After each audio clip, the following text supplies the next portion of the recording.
हे दोस्तों नमस्कार, मैं सुधीर स्वागत करता हूं आपका आपके अपने इस YouTube channel exam grow tips and tricks में। तो उत्तर प्रदेश लेखपाल भर्ती जीके जीएस हिस्ट्री में देखिए, अब ये चौथा क्लास कर सकते हैं या फिर चौथा वीडियो है जिसमें हम मौर्य साम्राज्य के बारे में जो भी क्वेश्चंस आपके एग्जाम के बेस पे उसमें इंपॉर्टेंट है उसको हम करने की कोशिश करेंगे। ठीक है, विथ मॉक टेस्ट है और इसमें लास्ट में आपको कुछ क्वेश्चंस मिलेंगे जो इंपॉर्टेंट है एग्जाम में आए हुए हैं, उनको भी हम करेंगे। ठीक है, आपसे चाहेंगे कि अगर जो आप चैनल पर नए हैं तो चैनल को सब्सक्राइब कर लें, पहला काम। उसके बाद वीडियो को लाइक कर दें और जो लोग आपके रिलेटिव फ्रेंड्स तैयारी करते हैं, यूपी लेखपाल एग्जाम के फॉर्म डालने वाले हैं, जो वैकेंसी आने वाली है, तो उसके लिए आपको वीडियो को जितना हो सके ज़्यादा से ज़्यादा शेयर जरूर करें। ठीक है, चलिए शुरू करते हैं आज का इंपॉर्टेंट सेशन जिसमें मौर्य साम्राज्य से रिलेटेड जितने भी क्वेश्चंस बनते हैं आपके एग्जाम के बेस पे उसे सबको देखने वाले हैं। तो लास्ट वीडियो में हमने जो नंद वंश के टाइम पे ख़त्म किया था, और ध्यान रखिएगा ये क्वेश्चन आपका इंपॉर्टेंट है। जो सिकंदर था, सिकंदर जो भारत आया था उस टाइम किसके शासनकाल के टाइम भारत आया था? तो ध्यान रखिएगा सिकंदर भारत आया था नंद वंश के अंतिम शासक घनानंद के शासनकाल के टाइम सिकंदर भारत आया था। सिकंदर की मृत्यु 323 ईसा पूर्व में बेबीलोन में हुई थी। सिकंदर के गुरु का नाम था अरस्तु। सिकंदर का प्रिय घोड़ा था बाउफ केला। ठीक, आते हैं नेक्स्ट सिकंदर के अब हम पढ़ेंगे मौर्य साम्राज्य के बारे में। तो मौर्य साम्राज्य में तीन के बारे में हम स्पेशली जानेंगे थोड़ा बहुत, चंद्रगुप्त मौर्य, बिंदुसार और अशोक के बारे में। यहीं से आपके प्रश्न ज़्यादातर क्या मैक्सिमम यहीं से बनते हैं। ठीक है, अब आते हैं मौर्य वंश के संस्थापक की बात कर लें तो चंद्रगुप्त मौर्य था। तो चंद्रगुप्त मौर्य था मौर्य वंश का संस्थापक। आपको एक छोटी सी कहानी सुनाना चाहता हूँ, इसको ध्यान से सुनिएगा। एक बार ये चाणक्य जो थे चंद्रगुप्त मौर्य के गुरु थे, अभी चंद्रगुप्त को आप भूल जाइए, तो ये जाते हैं घनानंद के दरबार में। तो दरबार में कुछ ऐसा होता है कि उनका अपमान हो जाता है, किसका? चंद्रगुप्त चाणक्य का। और किसके द्वारा किया जाता है? घनानंद के द्वारा किया जाता है। तब वहाँ पे जो चाणक्य थे उन्होंने अपना बाल का कुछ जूड़ा टाइप वो पहले बांधते थे, तो उसको खोल के इन्होंने कहा था जब तक मैं अपने अपमान का बदला आपसे नहीं ले लूँगा, किससे? घनानंद से, तब तक मैं अपने बालों की जो सिराएं हैं उसको बांधूंगा नहीं। ठीक है, तो वहाँ से चाणक्य निकल चुके थे किसी एक ऐसे इंसान की खोज में जो घनानंद को हरा सके तथा उसके राजपाट को उसको ख़त्म कर चुके। तब उन्हें उनकी मुलाकात होती है चंद्रगुप्त मौर्य से। तब चंद्रगुप्त मौर्य को लेके वो बहुत सारी चीज़ें सिखाते हैं और लास्ट में चंद्रगुप्त मौर्य को लेके वो हमला कर देते हैं नंद वंश पर, और वहीं पे घनानंद को पराजित करके चंद्रगुप्त मौर्य राजा बनते हैं, या कह सकते हैं मौर्य वंश के संस्थापक थे। ठीक है, उसके बाद चंद्रगुप्त मौर्य ने क्या किया था? चाणक्य को अपना क्या नियुक्त किया था? प्रधानमंत्री नियुक्त कर दिया था। ठीक है, तो नेक्स्ट चलते हैं। चंद्रगुप्त मौर्य कौन था? संस्थापक था मौर्य वंश का। मौर्य वंश पढ़ना है। नंद वंश के अंतिम शासक कौन थे? घनानंद को पराजित करके चंद्रगुप्त मौर्य ने मौर्य वंश की स्थापना की थी, इसको ध्यान रखिएगा। ठीक है, घनानंद को हराने में चंद्रगुप्त मौर्य ने सहायता किसकी की थी? किसकी सहायता ली थी? चाणक्य की सहायता ली थी। नेक्स्ट चाणक्य से रिलेटेड कुछ प्रश्न है। चाणक्य यहाँ देखिए, चाणक्य चंद्रगुप्त मौर्य का प्रधानमंत्री बना था। पुस्तक एक लिखी थी चाणक्य ने, अर्थशास्त्र। ध्यान रखिएगा ये जो अर्थशास्त्र लिखी थी ये इकोनॉमिक्स अर्थशास्त्र से रिलेटेड नहीं थी, ये राजनीति से रिलेटेड थी। ठीक है, अन्य नाम, इनके दो अन्य नाम है चाणक्य के, इसको भी ध्यान रखिएगा एग्जाम में बनते हैं। एक था विष्णुगुप्त, एक तो विष्णुगुप्त है, एक है कौटिल्य। दो नाम है, विष्णुगुप्त कौटिल्य, ये अदर नाम कह सकते हैं। ठीक है, चंद्रगुप्त की बात कर लेते हैं, फिर से आते हैं। चाणक्य की बात हो गई। चंद्रगुप्त 322 ईसा पूर्व में गद्दी पर बैठा था, और चंद्रगुप्त ध्यान रखिएगा ये जैन धर्म का अनुयायी था, और इसने किससे शिक्षा ली थी? भद्रबाहु से शिक्षा ली थी। किसकी? जैन धर्म की। ठीक है, 322 ईसा पूर्व में गद्दी पर बैठा था। चंद्रगुप्त ने अपना अंतिम समय कहाँ पे बिताया था? कर्नाटक के श्रवणबेलागोल में बिताया था। ठीक है, ध्यान रखिएगा श्रवणबेलागोल ये जैन धर्म का तीर्थ स्थल है करंट टाइम में, वहीं पे चंद्रगुप्त मौर्य ने अपना अंतिम समय बिताया था। चंद्रगुप्त 305 ईसा पूर्व में सेल्यूकस निकेटर को हराया था। आपको पता है सेल्यूकस निकेटर चंद्रगुप्त का सेनापति था, और इसी को हरा के देखिए इसमें क्या हुआ था। चंद्रगुप्त ने जब सेल्यूकस निकेटर पे हमला किया और इसको हरा दिया, तो सेल्यूकस निकेटर ने की एक पुत्री थी जिसका नाम था कार्नेलिया। क्या नाम था? कार्नेलिया। उसकी शादी सेल्यूकस निकेटर ने किससे की थी? चंद्रगुप्त से कर दी थी।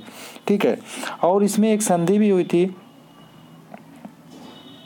कि सेल्यूकस निकेटर अपनी पुत्री की शादी करने के बाद 4 प्रांत काबुल, कांधार, हेरात और मकरान किसको दे दिए? सेल्यूकस निकेटर ने चंद्रगुप्त मौर्य को गिफ्ट दे दिए।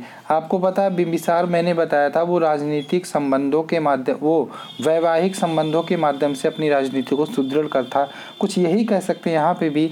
इसमें देखिए पहले चंद्रगुप्त मौर्य ने युद्ध किया, हमला किया सेल्यूकस निक्टर पर, फिर सेल्यूकस निक्टर ने एक युद्ध की संधि करना चाहिए और संधि के द्वारा सेल्यूकस निक्टर ने अपनी पुत्री कार्नेलिया की शादी चंद्रगुप्त मौर्य से कर दी। साथ में 4 प्रांत या फिर कह सकते हैं 4 राज्य काबुल, कांधार, हेरात, मकरान किसको दे दिए? चंद्रगुप्त मौर्य को गिफ्ट स्वरूप दे दिए। ठीक है, जैन धर्म का अनुयायी था, भद्रबाहु से शिक्षा ली थी, ये भी ध्यान रखिएगा। ठीक है, देख लेते हैं फिर से। 305 ईसा पूर्व में सेल्यूकस निक्टर को हराया, युद्ध में संधि हुई। संधि के अनुसार सेल्यूकस निक्टर ने अपने पुत्री कार्नेलिया की शादी किससे कर दी? चंद्रगुप्त मौर्य से कर दी।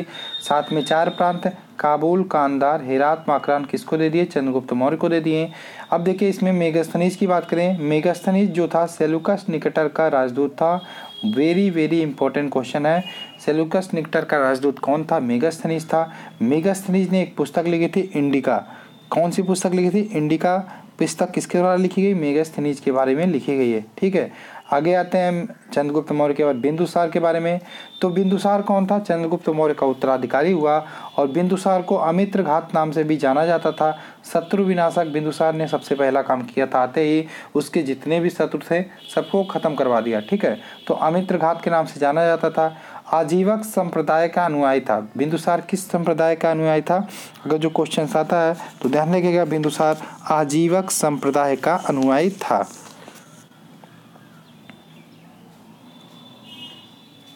नेक्स्ट अशोक के बारे में जान लेते हैं।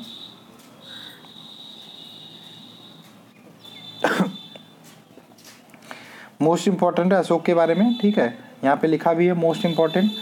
ये नोट्स आपको चाहिए तो वो भी मिल जाएगा। ठीक है, आप पढ़ते रहिए, अभी नोट्स बाद में PDF मिल जाएगा।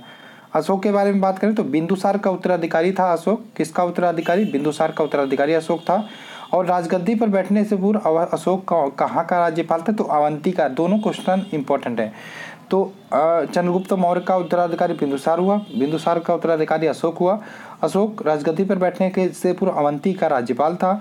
नेक्स्ट,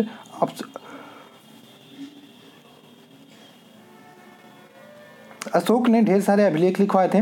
तो अशोक ने अभिलेख ही लिखे, अभिषेक नहीं है, अभिलेख है। अभिलेख है मतलब शिलापट्ट होता है, उस पर कई चीज़ें लिखवा दी जाती है, हम ये काम कर रहे हैं, ये काम अभी भी चीज़ें चलती आ रही हैं। अशोक ने अपने अभिलेख के 8वें वर्ष में ये अभिषेक ही है, मतलब ये राज्याभिषेक। ठीक है, आप अशोक ने अपने राज्याभिषेक के 8वें वर्ष लगभग 261 ईसा पूर्व में कलिंग पर आक्रमण किया था। ठीक है, कलिंग पर आक्रमण किया था, ये इंपॉर्टेंट है, बहुत इंपॉर्टेंट है कलिंग वाला आक्रमण। ठीक है, कलिंग आक्रमण का जो उल्लेख हमें मिलेगा अशोक के 13वें शिलालेख में मिलेगा। इसके बाद देखिए कलिंग पर जो आक्रमण किया था 261 ईसा पूर्व में, उसके बाद इनका हृदय परिवर्तन हो गया था। क्या हुआ था? बहुत ज़्यादा रक्तपात हुआ था, बहुत ज़्यादा खून बहे थे, बहुत सारे लोग मारे गए। इसके बाद इनका हृदय परिवर्तन हुआ और वहाँ से इन्होंने सारा राजपाट छोड़ दिया। ठीक है, तो अशोक ने अभिषेक के 8वें वर्ष 261 ईसा पूर्व में कलिंग पर आक्रमण किया। अशोक ने बौद्ध धर्म की शिक्षा किससे ली? उपगुप्त से। ये कलिंग आक्रमण के बाद जब इनका हृदय परिवर्तन तो इन्होंने बौद्ध धर्म धारण कर लिया। शिक्षा किससे ली? उपगुप्त से ली। ठीक है, अशोक ने धर्म प्रचार के लिए अपने पुत्र और पुत्री महेंद्र, इनका पुत्र था, संघमित्रा इनकी पुत्री थी, कहाँ भेजा था? श्रीलंका भेजा था। पुत्र और पुत्री को कहाँ भेजा था? श्रीलंका भेजा था। और शिलालेखों का जो प्रचलन सर्वप्रथम किसने शुरू किया था? अशोक ने शुरू किया था। ध्यान रखिएगा, शिलालेखों का प्रचलन किसने शुरू किया था? अशोक ने किया था। अशोक के जो भी शिलालेख हैं वो ब्राह्मी, खरोष्टी, ग्रीक तथा अरमाइकी लिपि का प्रयोग किया गया। ठीक है, अशोक के शिलालेखों को लिखने में ब्राह्मी, खरोष्टी, ग्रीक तथा अरमाइकी लिपि का प्रयोग किया गया है। अशोक के शिलालेखों को पढ़ने में सफलता 1837 में जेम्स प्रिंसेप को प्राप्त हुई तथा खोज की बात करें तो 1750 में फैन टेलर ने की थी। ठीक है, शिलालेखों को पढ़ने में सफलता 1837 में जेम्स प्रिंसेप को हुई और खोज किसने किया था? 1750 में फैन टेलर ने की थी। उसके बाद आते हैं 13वें शिलालेख की बात की थी मैंने, तो 13वें शिलालेख में कलिंग युद्ध का वर्णन किया था उसमें देखिए कलिंग युद्ध के वर्णन में अशोक का हृदय परिवर्तन की बात की गई थी, किसमें? 13वें शिलालेख में। तो ये 13वां शिलालेख इसलिए इंपॉर्टेंट हो जाता है क्योंकि इसमें इनके हृदय परिवर्तन की बात की गई है। टोटल 14 शिलालेख हैं, 14 आपको नहीं पढ़ने हैं। अगर जो आपको मन करता है तो आप लूसेंट की किताब से उठा के पढ़ सकते हैं, नहीं तो आपके पास कोई बुक होगी उसमें पढ़ लीजिएगा, ठीक है। ऐसे ऐसे मतलब पहला शिलालेख देखेंगे तो उसमें पशु बलि की निंदा की गई है।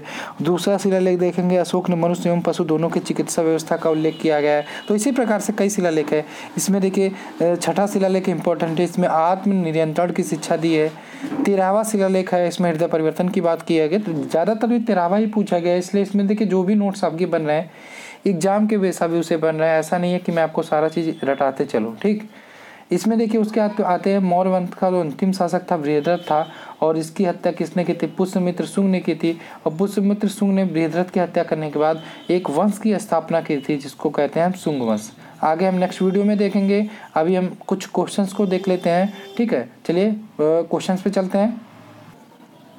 तो ध्यान रखिएगा 5 सेकंड का टाइम आपको मिलेगा क्वेश्चंस को सॉल्व करने के लिए, आप मन में ही सॉल्व कर लीजिएगा। हम आपके सामने क्वेश्चंस पेश कर रहे हैं। पहला क्वेश्चन आपके सामने है, निम्नलिखित में से सबसे प्राचीनतम राजवंश कौन सा है?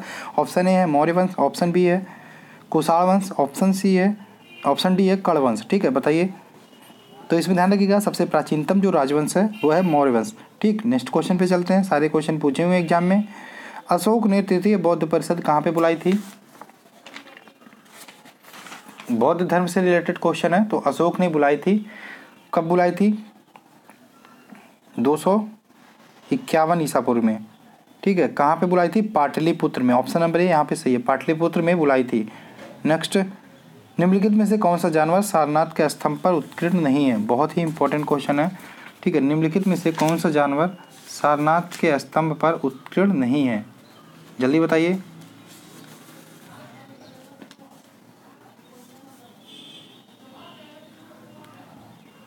तो ध्यान रखिए सारनाथ के स्तंभ की बात करें तो वहाँ पे सांड भी मिल जाएगा, उसमें हाथी भी मिल जाएगा, घोड़ा भी मिल जाएगा। स्तंभ भी देखेंगे सारनाथ में पड़ता है, जो आपके बनारस में पड़ता है, ठीक है, सारनाथ। और वहाँ पे हिरण चिन्ह उत्कीर्ण नहीं है, तो ऑप्शन नंबर 2 यहाँ पे सही हो जाएगा। नेक्स्ट है, चंद्रगुप्त मौर्य के दरबार में भेजा गया है यूनानी राजदूत कौन था? यूनानी राजदूत ध्यान रखिएगा चंद्रगुप्त मौर्य के दरबार में जो भेजा गया था वो कौन था? तो मेगास्थनीज था, ठीक है। मेगास्थनीज ने एक पुस्तक की रचना की थी, वो था इंडिका, ठीक है। इंडिका नामक पुस्तक की रचना की थी। आगे चलते हैं, क्वेश्चन नंबर 4, अर्थशास्त्र की रचना किसने की थी?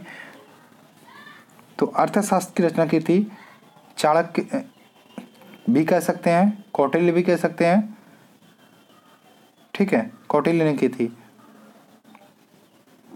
नेक्स्ट, सेल्यूकस निकेटर को पराजित किया था, किसने पराजित किया था? आपको पता है, अभी मैंने बताया थोड़ी देर पहले, चंद्रगुप्त मौर्य ने सेल्यूकस निकेटर को पराजित किया था। तो तब बदले में से युद्ध संधि हुई थी जिसमें सेल्यूकस निकेटर ने अपनी पुत्री जो थी कार्नेलिया की शादी चंद्रगुप्त मौर्य से कर दी थी। उसके बाद एक और संधि थी उसमें, जिसमें काबुल, कांधार, हेरात तथा मकरान 4 प्रांत जो थे वो सेल्यूकस निकेटर ने किसको दे दिए? चंद्रगुप्त मौर्य को दे दिए थे, ठीक। नेक्स्ट है, निम्नलिखित में से कौन मौर्य वंश का अंग नहीं था? कौन मौर्य वंश का शासक नहीं था, ये बताना है।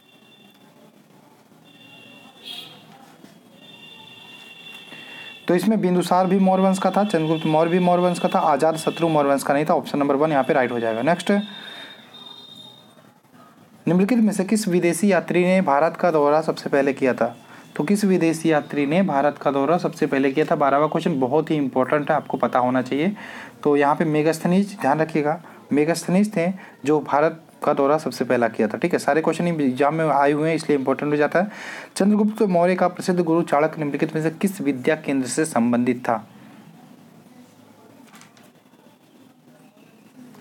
तो तक्षशिला से संबंधित थे, ठीक है, तक्षशिला से संबंधित थे। कौन? चाणक्य, ठीक है। नेक्स्ट, कलिंग युद्ध किस वर्ष में हुआ था? पता है, 13वें शिलालेख में इसका वर्णन किया गया है, और इसी युद्ध के बाद हृदय परिवर्तन हुआ था। तो ध्यान रखिएगा कलिंग युद्ध जो हुआ था, बताइए आप लोग, 261 ईसा पूर्व में हुआ था। कब? 261 BC, बिफोर क्राइस्ट, ठीक है, ईसा मसीह के जन्म के पूर्व। नेक्स्ट, प्राचीन भारत का प्रसिद्ध शासक कौन था जिसने अपने जीवन के अंतिम दिनों में जैन धर्म को अपना लिया था? अभी मैंने बताया था, श्रवण बेलागोल में चले गए थे, कर्नाटक के। आप लोग कोशिश करिए बताने की,